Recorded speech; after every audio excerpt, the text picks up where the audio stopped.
السلام عليكم ورحمة الله وبركاته، مساء الخير جميعا. أهلا بكم في برنامج نيوكاسل مع وليد. الموسم السابع، افتتاحية الموسم السابع، بدينا طبعا بدري هذا الموسم. أخبار كثيرة تتداول يوميا على مدار الساعة عن نادي نيوكاسل يونايتد. طبعا اليوم معنا ضيف جديد، ضيف لأول مرة يشرفنا طبعا في نيوكاسل مع وليد، سايمون ميكي. طبعا من موقع الماك بابليكيشن، من أشهر المواقع الإنجليزية لكتابة المقالات.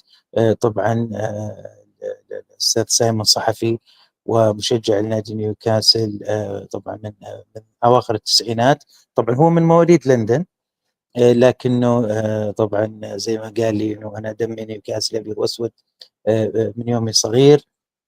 سعداء اليوم بحضوره معنا، واللي يبغى يسأل طبعا أسئلة يعني تتعلق طبعا في أي جانب من جوانب طبعا نيوكاسل يونايتد، أكيد القسم الأكبر راح يكون عن الانتقالات، وبرضو الأسرار، ماذا يجري في نيوكاسل. يعني احنا سميناها حلقة الصيف السري في نيوكاسل. Lads and lasses, welcome to Newcastle with the وليد show.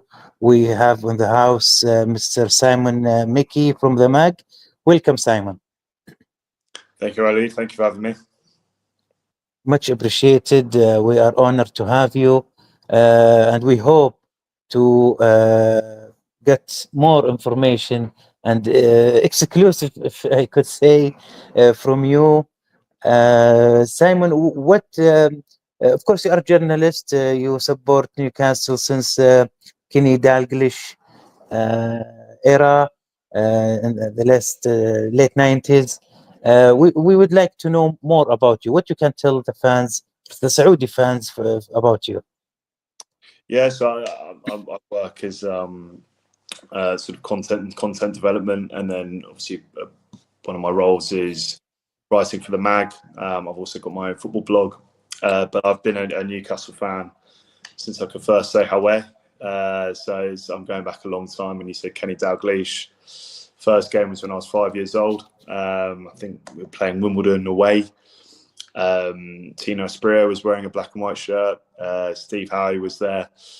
So you know, I've been supporting them a long time, and it's been quite a journey through the sort of Freddie Shepherd, John Hall era, the Mike Ashley era, and of course now the PIF era, which has been fantastic. And you know, with what the ownership has done and what Eddie Howe's done, so it's been a great journey. And I've been really lucky enough to sort of found a passion for writing, and that's what I do as well. So it's not just a job; it's also a passion piece. So no, I feel very privileged to do what I do.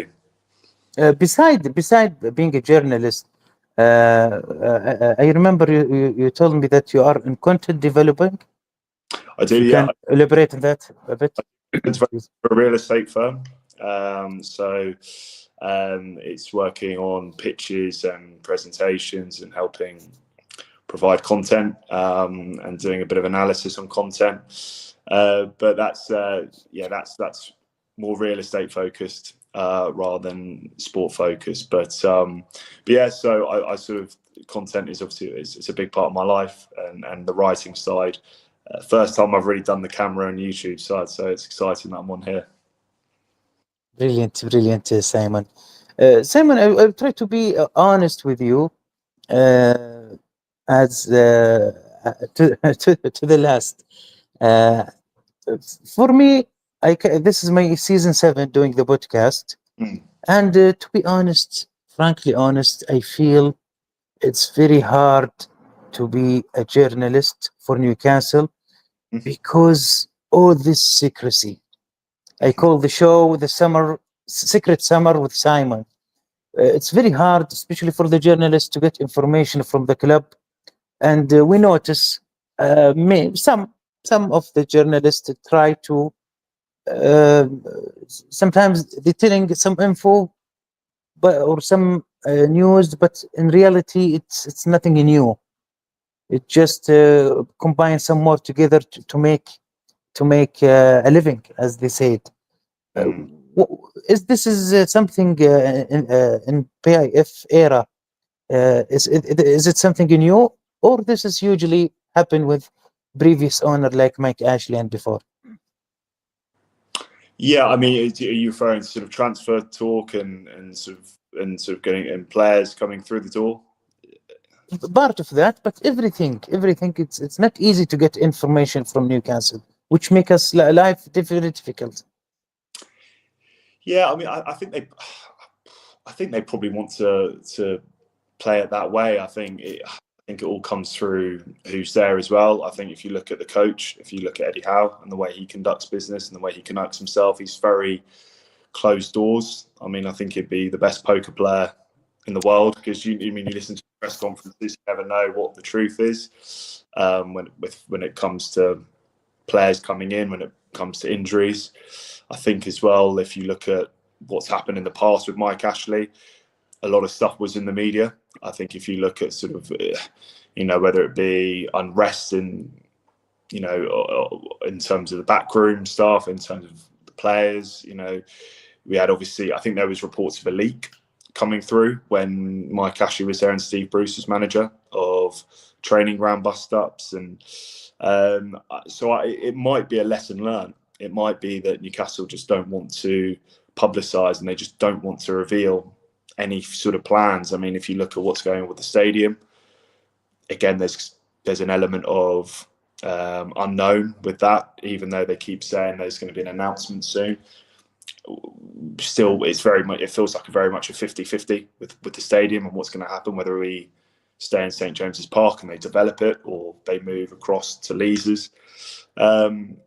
So yeah, I don't necessarily see it as a bad thing. As you're right in saying, it's not that easy if you want to get stories and if you want to discuss what's going on. But I also see it as a positive, because I think we operated through a time where,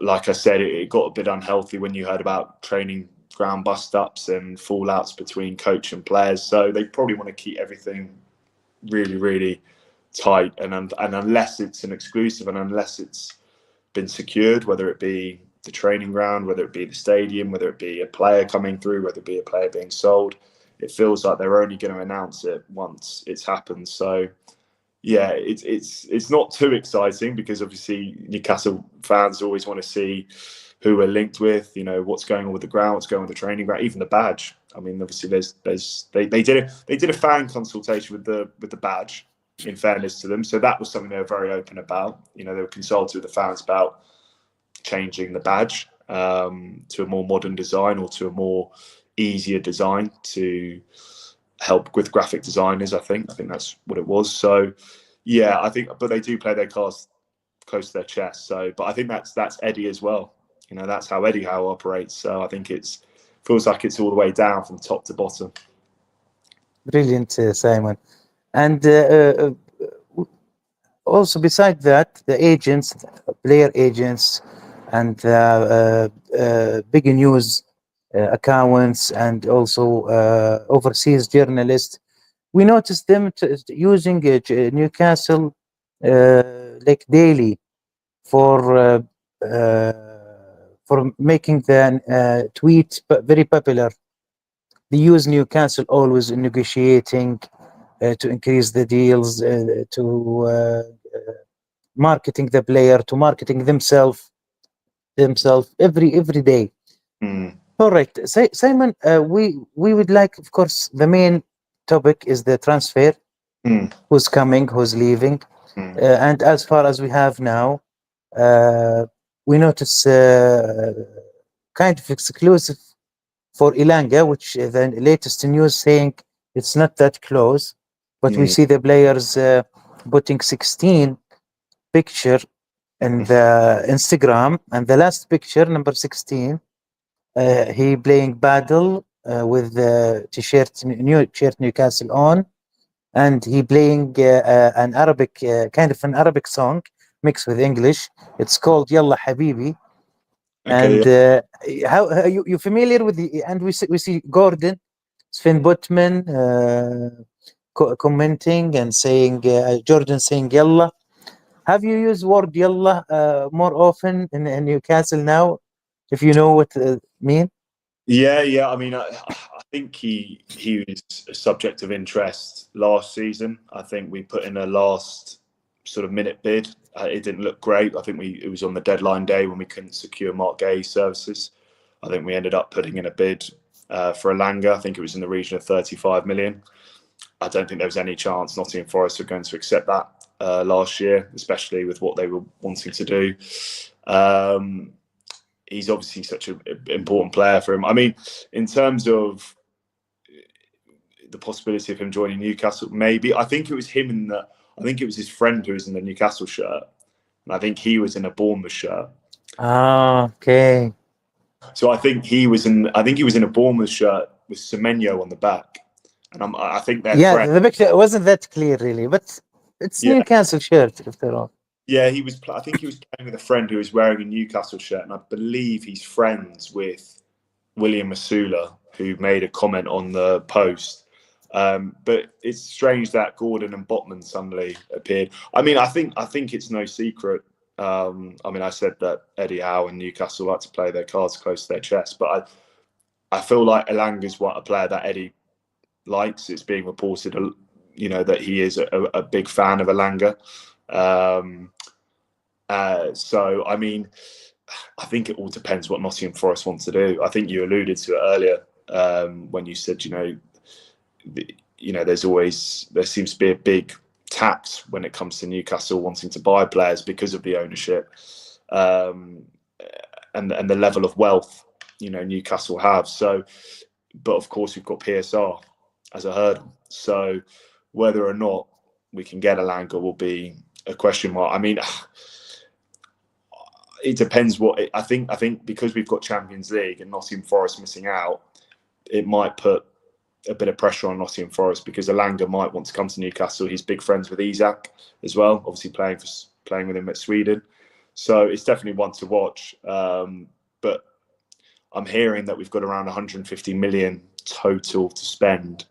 And I feel like he'll take quite a big chunk of that because he's been obviously such a big player and he was brilliant last season at Forest, and he's only 23 as well. So he's got a bright future ahead of him if he keeps on the same track. We read that the cost could be 60 million, and latest news suggesting Barnes maybe getting into the deal. What you can tell us more about that? Yeah, I'd be surprised if Barnes was part of the deal. I think the purpose of Newcastle chasing Elanga is that we need to fill that right hand side. We've got Gordon and Barnes occupying the left, and I mean Barnes was brilliant last season. I feel like he needs a bit of a run in the team. I would actually I would think it would more likely be that Gordon might leave ahead of Barnes, if I'm being honest. And I only say that because I think Gordon, it's been reported that he wanted the Liverpool move. I'm not saying it's going to be Liverpool that get him, but it feels like he might believe it. Things might have changed, but it felt like he wanted that move. But he's a boyhood Liverpool fan, so if Liverpool were to come in for him, then I think that could be interesting. But I'd be really surprised if we let Barnes go. I think it would have to be purely for financial reasons, not squad reasons, because Newcastle, we're going into a campaign where we've got the midweek schedule. We need that. We need that front line solid. The only thing that I'd be surprised if Elanga did come though is that Elanga's an out and out winger, and I think Eddie Howe wants a player who can play in all three, and I think that's why we're strongly linked with Pedro, because I think that's the player that feels like the versatile player Eddie wants.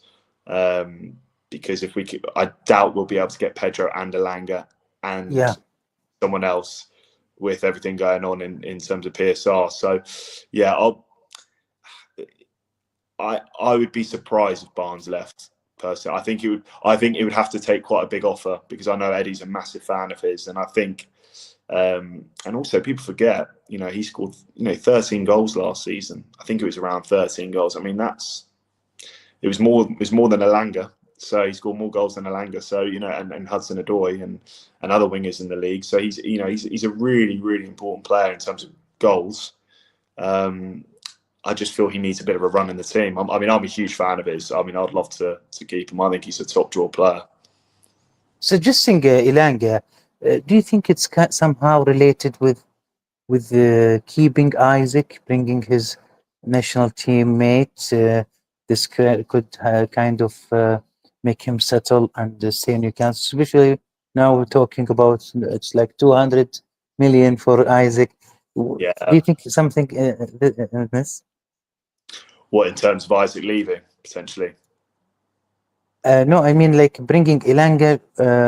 It's a part of keeping Isaac. Oh, I see. Sorry. I mean, it would help, wouldn't it? I mean, if he had his friend there, and I think it shows growth. I think, Newcastle, there was a period of time where, Newcastle lost all their big players, because there wasn't any growth, because we weren't challenging, because we weren't showing any ambition under Mike Ashley. You think about all those sort of star players we had, whether it be the Kabais, the Bars, they all left because they knew Newcastle weren't going to build. Isaac surely must know that we've achieved Champions League football twice now since he's been there. We've won a trophy. That there's definitely signs that that we want to progress. The only thing that I think would be a concern is I'm not too worried about the Premier League links with him. I think there's obviously Liverpool's been a big conversation the last couple of days about Liverpool potentially coming in. Obviously Arsenal last season. It's more La Liga. I don't think he'd move this year, and I think you're right. I think Elanga coming in, having a friend will settle it, and it will and he's got 3 years left on his contract as well. So we're in a much stronger position in terms of negotiating. But he wanted to make it better deal. He want to improve his contract. Yeah, I think he does. I think it all comes down to money, doesn't it? That sort of. So I think Bruno Guimaraes and I believe Joe Linton are on a bigger wage than him. So his agent, I'm sure, is trying to push that. But I feel like wages are becoming more of an issue than the actual player fee during PSR. I feel that's what clubs are really focusing on. So, but I think if we can make it happen in the budget, then yeah, I mean, just if we could sign him for another couple more years, then that would be great, because then the power is fully in our hands. And he would have to wait a long time if he wanted to run down that contract. If Elanga coming and we have Isaac and we have Osola, it's weird to have this kind of Scandinavian players, especially with Eddie Howe's hard collection or hard signings. Yeah. And we've got Emil Kraft as well. Yeah. Swede. Yeah. I mean, I think what could draw Elanga is potentially Isaac. You hear about sort of, I remember Bruno, there was strong links with Paqueta at West Ham potentially coming to Newcastle because of Bruno. Their time at Lyon together, they're obviously big friends.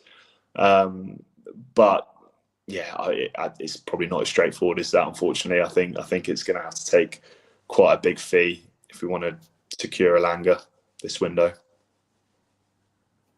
Surely I have a question here for you, Simon. Are we waiting for 30 June to sign any player?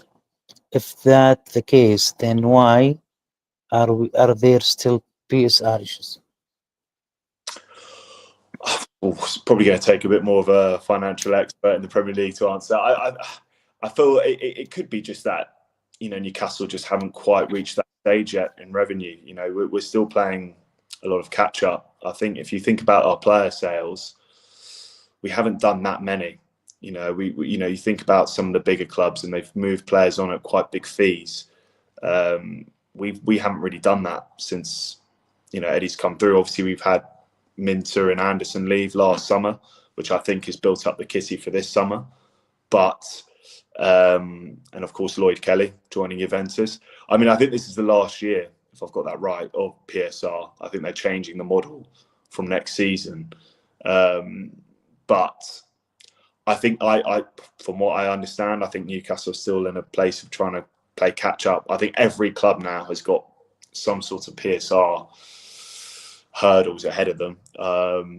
It's just how severe they are. I think that's it. I think Villa. I think what I'm hearing is that Aston Villa are not in a particularly healthy place with that. I think they need to do a bit more selling in order to buy and build up on that. And people forget they were in the Champions League last season, so they got that revenue.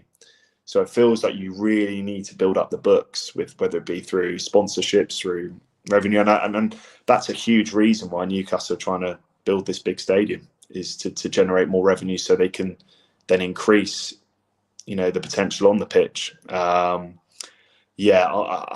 think that's the best answer I could probably give. Is just that I think every club is facing it. I think Newcastle are just playing catch up at the moment still in terms of the revenue building. You said PSR will change somehow in next season. Yeah, probably need to check that. But from what I understand, they are going to be altering the model of it in the Premier League. But worth double checking that one. All right. Now, since ever, we know that the target is right winger, defender, second striker. All makes sense. But goalkeeper situation, what's with these goalkeepers? We have 5, and we noticed the news regarding James Trafford from Burnley. Eddie Howe have weird choices in goalkeeper. I can understand how to come very picky on other position, but usually, or maybe most of the coaches who have a good budget, usually they get like one of the top goalkeeper in the world and bring him to the team. But with how he have 5 and he have Bob, and he play well for Newcastle, and he join England national team. He have also Dubravka, who got a great offer, but he turned it down, or he convinced Dubravka to stays. We of course will talk about Paul Mitchell later on. Paul Mitchell tried to push this deal to Al Shabab in Saudi, so to get help with the PCR. How you can summarize our Eddie Howe from your perspective? The goalkeeper situation and why we've got why 5 and we want more, and what he looking for really, Eddie Howe? I think it will come to a goalkeeper that can play out from the back. I think that if you look at Nick Pope, he's been a brilliant servant since he's come through. I think he was, as you mentioned, he was an England international under Gareth Southgate. But I think the problem that Newcastle have is that he can't play out from the back. He's just not capable enough with his feet. And I think if you look at the modern day goalkeeper now, it feels like playing out from the back with your feet trumps the ability with your hands. I feel like a lot of coaches, and I think Eddie Howe probably wants a goalkeeper who can do that, a capable goalkeeper who can move. Sorry to interrupt, but we believe he bringing Nick Pope for this reason from beginning, because he play in the feet. But I'd be surprised if that was the case. I mean, it's very obvious. That he's not. With all due respect, he's just not. He's not very good with his feet. If you compare him to some of the goalkeepers in the league, I mean, you look at, obviously you've got Ederson, who's a bit of a freak of nature with the way he plays out from the back at Man City. But even goalkeepers, you look at Kelleher, who's gone to Brentford. You look at the goalkeeper at Spurs, not a great shot stopper, not brilliant at grabbing the ball when it comes in the air, but he's very good with his feet. And I think the way Eddie wants to play, and it puts a lot of pressure as well on the defence if you can't play out from the back as a goalkeeper. And so I think he probably wants James Trafford because he's probably got that sort of overall package. He got selected obviously for England under Tuchel. He was statistically the best keeper in the Championship last season at Burnley. He's young. I think he probably ticks all the boxes for Eddie. I think the problem that we've got is that we need to we will then have 6 goalkeepers on our books. So I would be very surprised if we saw Dubravka. If we get Trafford, I'll be very surprised if we saw Dubravka or Pope at Newcastle next year. Yeah, I believe Dubravka will join Saudi League. That's what I believe. I mean, that's always been. I think we pulled the deal, didn't we, because of the Carabao Cup situation and Nick Pope. Yeah. And then, I mean, we've got Ruddy and Gillespie. I think they're a bit like a Scott Carson at Manchester City, where they're there to probably fill the quota of British players, and also apparently they're very good in the changing room. They're very good in terms of keeping morale high. But I'd be surprised if Pope or Dubravka. I mean, Pope's been really strongly linked with Leeds as well. Second striker and the defender. Yeah. Who are the closest names so far on the target in the horizon? I mean, there's been a host of names in terms of defence. I mean, every day there's a story of Makaie. You know, he feels like the one that got away. And he was the one that got away, because I think we put in about 10 or 12 bids for him last summer and still didn't manage to get it over the line. You know, Crystal Palace played very hardball with that one. Probably rightly so. You know, he's England international. He's their captain.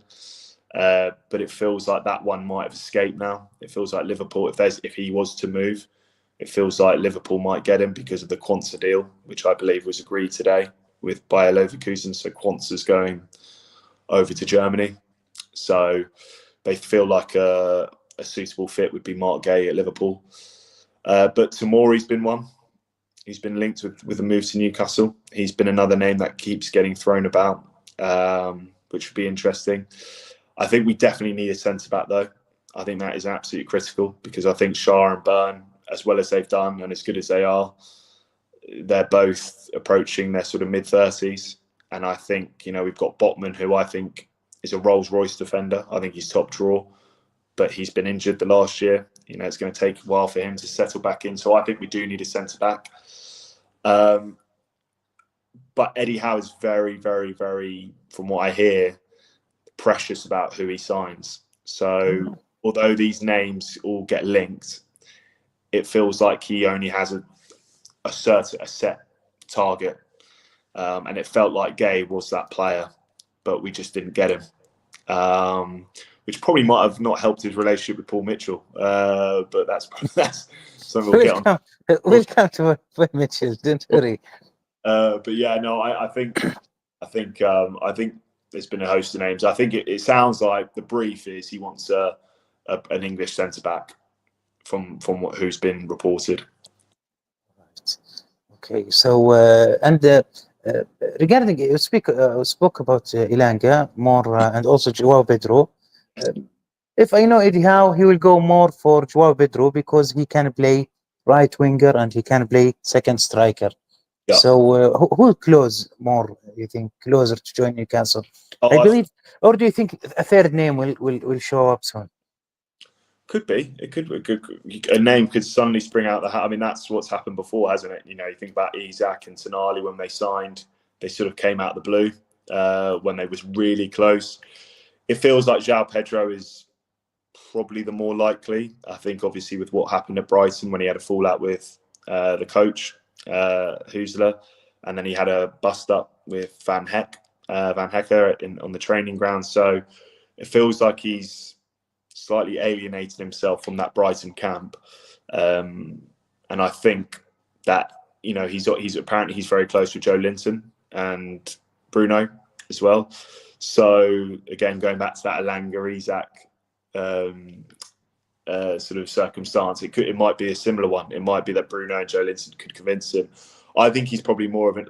I agree with you. I think he's probably more of an Eddie Howe fit. Remember, Simon. Fabrizio Romano 3 years ago said, "Here we go for Joao Pedro," and everything disappeared. Yeah, supposedly it was to do with the money. I'm not too sure, but apparently it was to do with the contract and the wage. Apparently we couldn't quite meet what the demands were. That's what I've heard anyway. There are a few other stories that he pulled last minute because he wanted to stay down south. There are also reports that he didn't want to move to the northeast. There were quite a few. I mean, I think probably more likely it was the money, the wage. Yeah, he's a Brazilian. He doesn't, I think, much different from for south or north. No. It's only But it's I mean that was just a report. But I think it was probably more to do with the wage. I mean, I think João Pedro is more of a fit for Eddie, as you said, and I think the fact that he can occupy the right, the left, and down the middle. I mean that he'll have that element of versatility which is needed when you're going to play the amount of games we're going to have to play next year. Departure players. Let's talk about them, and I believe at end of the first transfer window, the 10 days, there was a statement from the club, which I believe it wasn't mean anything much, no much information. It's just stating the obvious. They said we will thank Wilson, but still negotiating with Wilson. Yeah. So what you can tell us more about Wilson? And of course, here fans and from my WhatsApp group, they said, what about Chung Longstaff?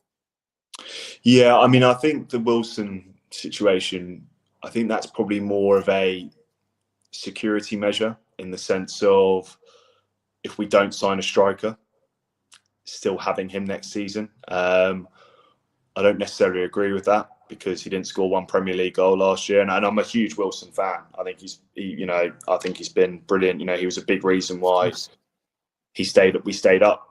When we under Steve Bruce, him and St. Maximin were sort of the two shining lights in that really difficult first season for him.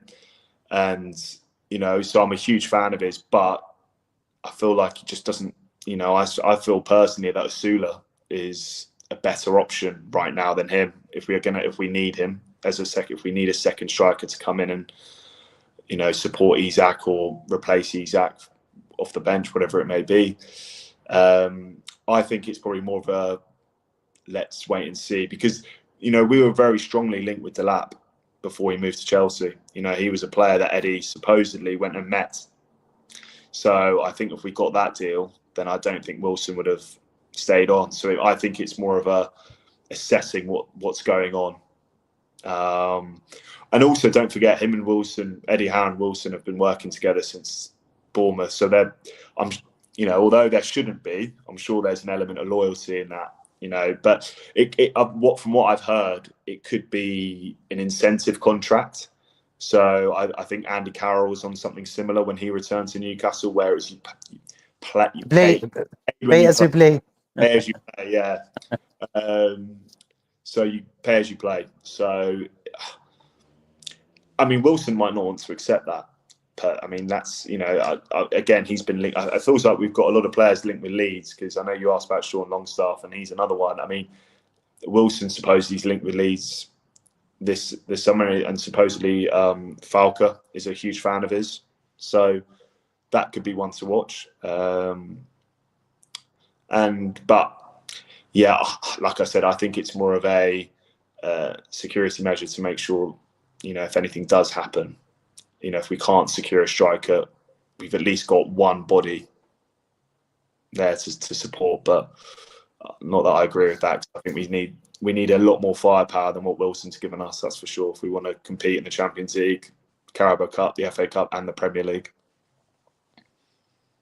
Of course. Brilliant, Simon. Sean Longstaff update. Yeah, I mean, Leeds is in it. I think Everton have showed interest last winter. I think they were very keen on him. I think Sean Dyche was keen on him. Whether or not David Moyes is still keen on him, I'm not too sure. But from what I understood is that Sean Dyche was a big fan of Longstaff and actually wanted him at Everton last season. Obviously, David Moyes has taken over there now, so that might not be an option for Sean, and it might not be an option that David Moyes wants. But Leeds is another club that's linked with him. I personally think it would be a good move for both parties, I think, for Sean and for Newcastle. I think, like I said, I think I'm a huge fan of every local lad that plays for Newcastle. We all love. We all want to do well. He obviously scored the goals that got us to the Carabao Cup final 2 years ago. He scored against PSG at home. Yeah. He's been part of great memories. But similar to Wilson, I noticed the drop off last year when watching him. When you play in the middle of the park and you're playing at the same pace as Tonali, Bruno, Joe Linton, unfortunately you can spot the difference in terms of quality and the speed they play. And I felt him and Wilson just looked quite off it last year. Whenever they came on, I don't feel they had the same impact as they did 2 years ago when they were in the team. So I personally think it's a good option. I think the problem is that Sean might not want to leave. He's a local boy. He's got all of his family up in Newcastle. It's not just a case of starting every week. There's the off the pitch side of it. He's born and raised in the northeast. Unless he gets a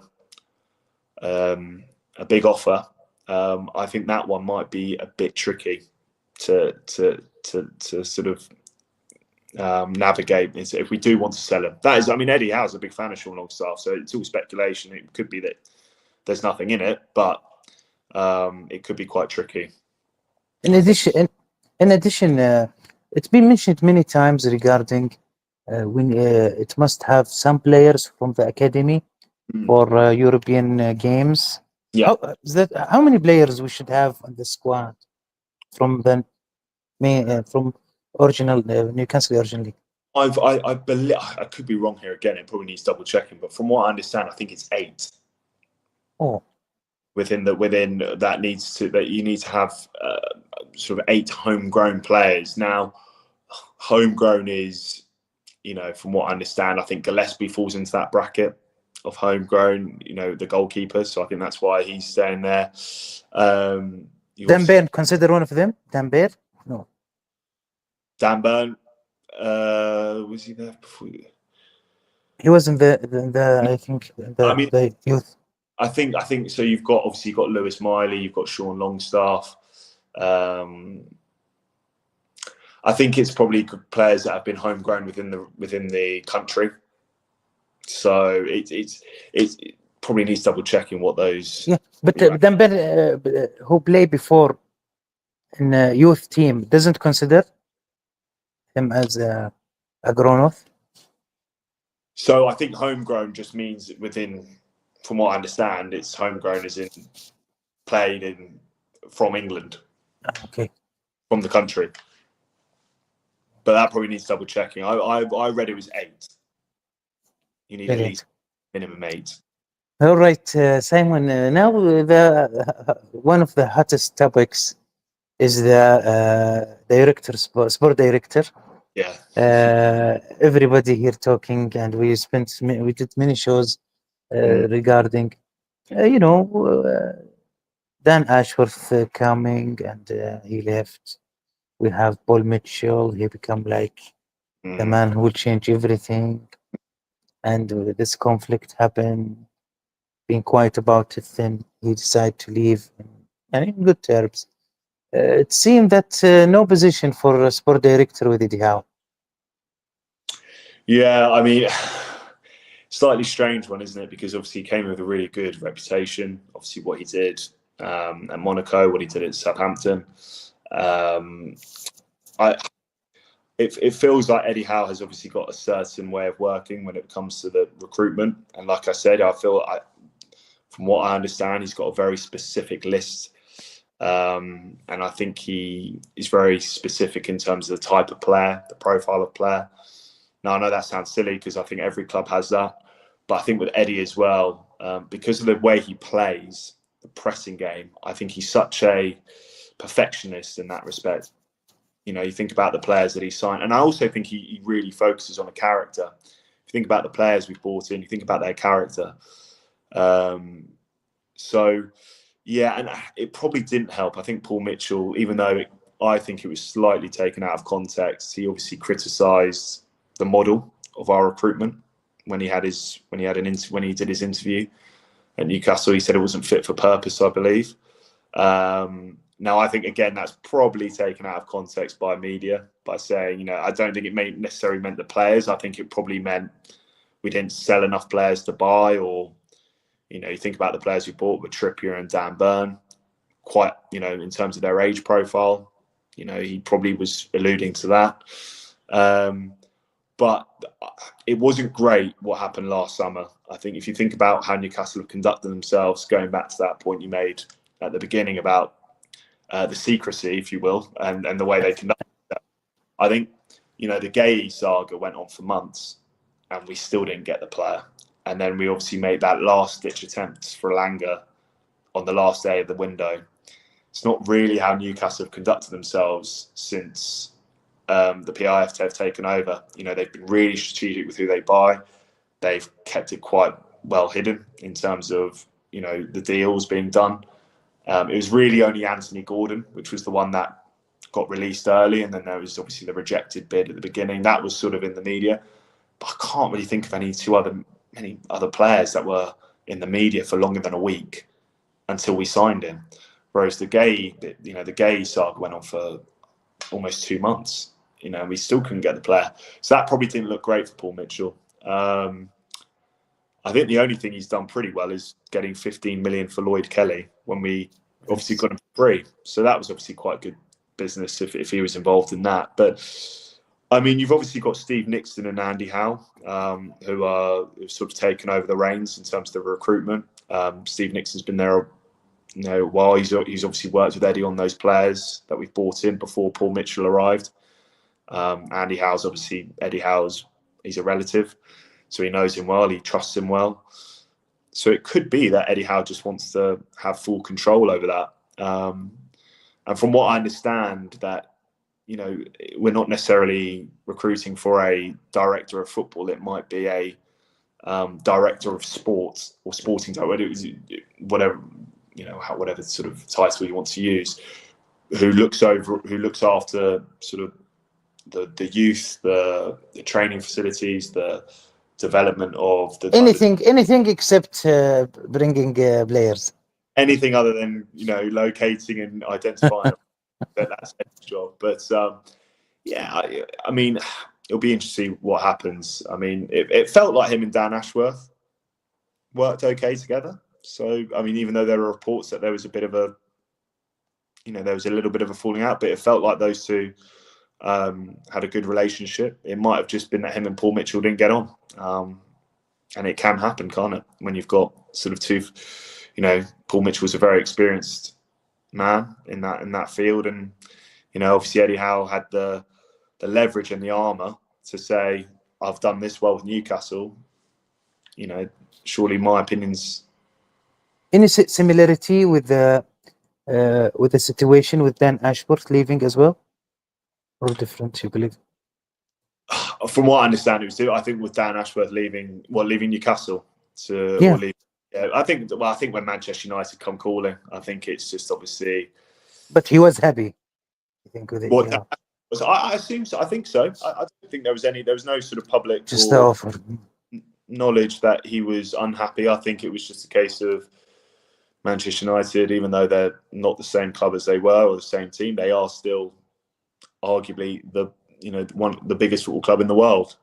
So I think when they came calling, but it didn't quite work out for him there either. So, but he's obviously gone back to the FA in a role there. So, I mean, I think Dan Ashworth did a pretty good job when he was at Newcastle. You think about the players we got in. You think he had a working relationship with Amanda Staveley while she was there. It might be that Newcastle need to look at that side, because it feels like Amanda Staveley had also had quite a big impact on player recruitment. If you watch the documentary, she's very much in the thick of it, speaking to the agent, speaking to Dan, speaking to Eddie. It might be that we just need someone like Amanda or someone in that role to sort of have that influence and have that be that sort of connector. We had earlier Jimmy Mackay from he's close with Manchester United. Yeah. And when asked him about Dan Ashworth, why being sacked in Manchester, he said the most popular reason is that Manchester United expecting much from him, but they didn't see what they heard. But this is from a Manchester fan perspective. Oh, okay. I mean, it's amazing. There's so many things you hear, isn't it? I mean, from what I heard is that he wanted to keep Ten Hag. Well, actually, what I heard originally is that he wanted either Gareth Southgate or Eddie Howe to come in to replace Ten Hag, and he didn't agree with Ruben Amorim coming to Manchester United. And he wanted Eddie Howe? Supposedly, yeah. Supposedly Gareth Southgate and Eddie Howe were the two coaches he wanted. Also been said Paul Mitchell will come to Saudi Arabia. It's a rumor. Oh, really? So yeah, but this is for me as a Saudi fan for Premier League and the Saudi League, I enjoying this conflict between the Saudi League and Premier League with the news, especially with transfer windows. Yeah. And also we hear, as I told you before we start, regarding ex-president of Al Shabab, he will join a club from England and Premier League, but I believe it's not Newcastle. But still, this is a hot topic for later days to come. How you know more? Sorry, how you have you watched some or following the Saudi League, Simon? I've watched a couple of games. I think there was real intrigue from us, as you know, when obviously you sign the high-profile players. Obviously, Ronaldo was the first big name, and then obviously, but even players like Jordan Henderson. I know he was only there for a short period, but then of course you had Ivan Toney who went across. You had Sadio Mane, Firmino. So I've watched a couple of games, and then obviously I've watched a couple of the teams who've been in the Club World Cup. I think did Man City play? Imarat Al-Ain. Was it 6-0? Was it? Yeah. Yeah, but no, I think it's a really intriguing league, and I think it'll be, and I think as well, there's something in it, isn't there? I mean, obviously everyone talks about the financial element, but you think about players like Ruben Neves going over there as well. I think that was a really big statement, because I think he was linked to quite a few high-profile clubs in terms of the Premier League. I think he was linked to Manchester United at the same time. So yeah, I mean, from your case, do you see more Premier League players going across this summer to Saudi Arabia? Yes, I believe so, and I believe this is one of the reasons the Premier League are listen the or taking off the tightness of these rules, because the fans will depart more from Premier League to other leagues, and especially Saudi Arabia. You said Al-Ain. Al-Ain is, for your information, is not Saudi club. He's Emirat. Pardon. Oh, sorry. Beg your pardon. Our team is Al-Hilal, and who draw with Real Madrid, and he's our representative from Saudi Arabia. And hopefully soon, Newcastle. Inshallah, we win the Premier League next season or coming season, and we can play in World Cup. We have situation here. It's very confusing. Not any ask directly, but if you can share some stuff. Is the ownership of the PIF to the we have the multi-club ownership situation. We have rumors that maybe Marseille from France may be owned from Saudi entirety, not necessarily PIF. Yeah. And also now they own 75% of 4 Saudi club. Al-Hilal, Al-Nasr, Al-Ahli, Al-Ittihad, of course, beside Newcastle. So, for example, if Newcastle win the Champions League, hopefully next season, it will become very difficult, or they will need some separation from the ownership. And I tried to read into that. I noticed that it could be have multi-ownership as Red Bull and Manchester City with City Group, as long as you have full separation of the staff and the lawyers and account and everything. Any more information to share about that? No, I think if I'm being honest, I don't. I think it's just quite a complex case. I think it's you know, I think if you look at what's going on with Crystal Palace at the moment, you know, where they had their issue, where I think their owner, I believe, was an owner of a French club, and they were both competing in the Europa League, so that jeopardised Crystal Palace's position in playing in the Europa League. And I think it was reported today that he's just sold his shares in Crystal Palace to the New York Jets. I think it's New York Jets. I think it might be New York Jets, the owner of a franchise team in America. So it feels like it's a big story at the moment. It feels like, you know, when it comes to multi-ownerships, like I said, I don't know too much about it, if I'm being perfectly honest. Like I say, it's quite a complex situation. I think, from what I understand, is that they're drilling down quite hard on it. I think the Palace situation is just evidence that, you know, they are going to be really sticking by those rules. You know, if there is any conflict, of course. The thing that make me sad and amuse me sometimes, we have big names here in the media who doesn't follow maybe Premier League much, and they always come, big names, and they always come.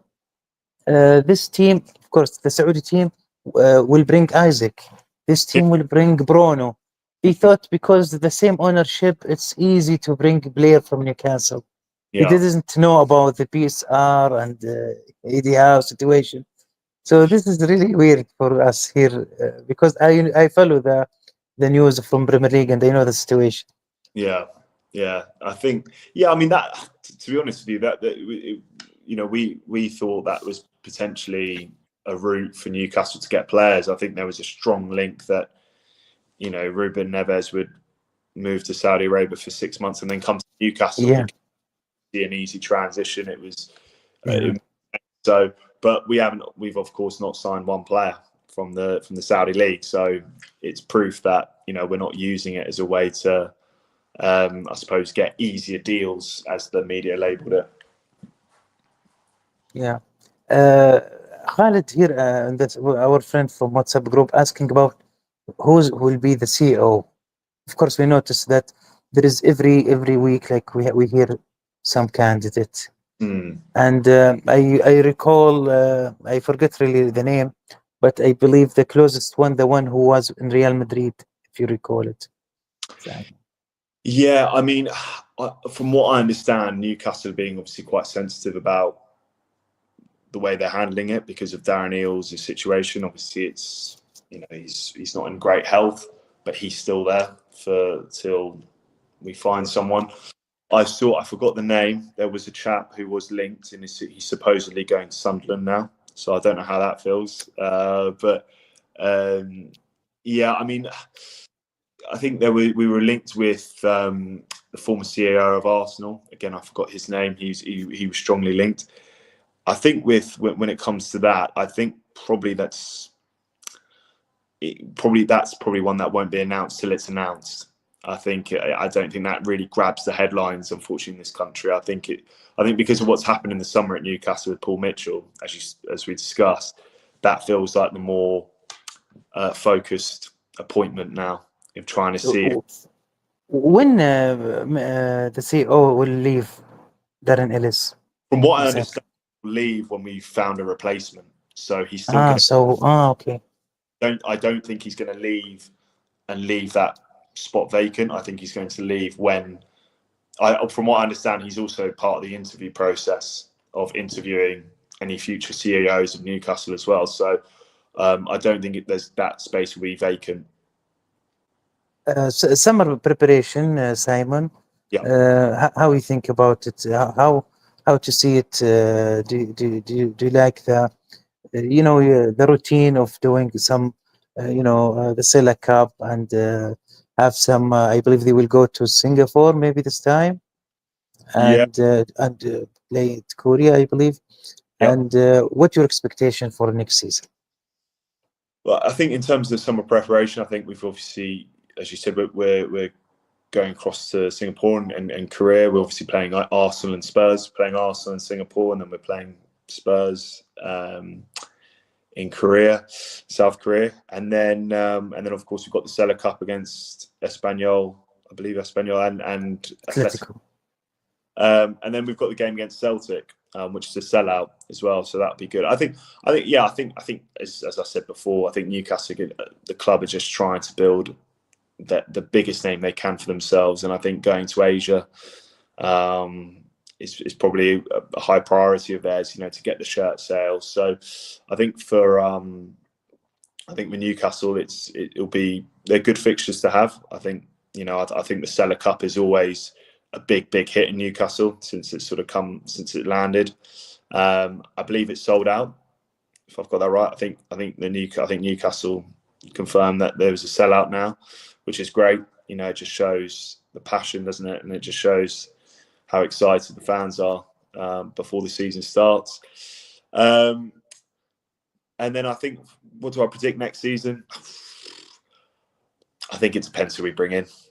I really do. I feel if we go in unarmed into a midweek schedule again, then I think we might have a tough time. I really do. I think there's more games down the Champions League.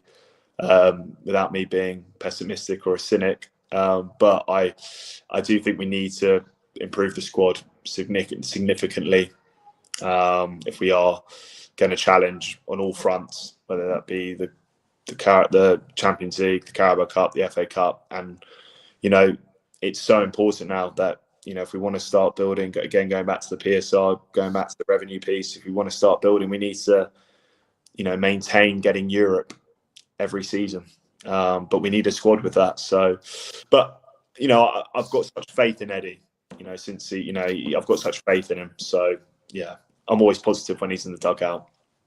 Of course, we have all faith in him, but we are worried much about, as you said, if we go unarmed next season, it will be very hard. And I hope we learned from the lessons before. We already have in the Champions League, and we couldn't play 2 games a week. It's very hard for us until last season. If we have both games in FA or Carabao, it's very hard to compete. So we hope to get more players, really. But last question, Simon. Do you think is it hard with Steve Nixon and his nephew Andy? How are they enough to make the negotiating and the deals? It's probably a really good point. I think that's why I probably mentioned Amanda Staveley, why she was quite important and all that. I mean, I think we'll just have to wait and see. I think Eddie's, I think gone are the days now where managers go and meet the players. I think you're right. I think it does all go through representatives of the football club, agents. But from what I heard is that Eddie Howe went and met Liam Delap. I know that deal didn't materialise. I know he went to Chelsea, but it feels like that might be a route he's going down, where Eddie's taking a little bit more of a front seat with it, and he's going to meet the players himself, which isn't necessarily the most modern route. You think about all the other clubs having sporting directors, but like I said, I've got full faith in him. I think he he's a very charismatic character. I think he's obviously built such an incredible reputation in terms of not just by winning the Carabao Cup and what he's done achieving Champions League football, but he improves players as well. So I think a lot of players might look at Eddie and say, actually, I'd love to work with him, because you think about what he's done with players like Joe Linton, and people might look at that as a prime example of, actually, he would be brilliant to work under. So I've got faith in that side, but in terms of deal making, I don't know how good Steve Nixon and Andy Howe are that, but we'll have to wait and see. That was really lovely, Simon. Thanks for coming. We appreciate your appearance with us for the first time. It's an honor, and we hope to see you more often, Simon. Yeah, we'll do. No, thanks for having me on. Thank you, Simon. طبعا كان معنا الصحفي الإنجليزي سايمون ماكيه، طبعا من لندن، لكنه مشجع لنادي نيوكاسل. تحدثنا عن الكثير عن الأسئلة، وراح إن شاء الله راح نترجمها وأغلب الأشياء المهمة اللي قالها طبعا في حسابنا على منصة إكس. نشكر لكم المتابعة. Thank you for watching, and this is the first show for season 7 kick out for this kickstart for the season, and hopefully we see Mr. Simon with us soon again. Thank you.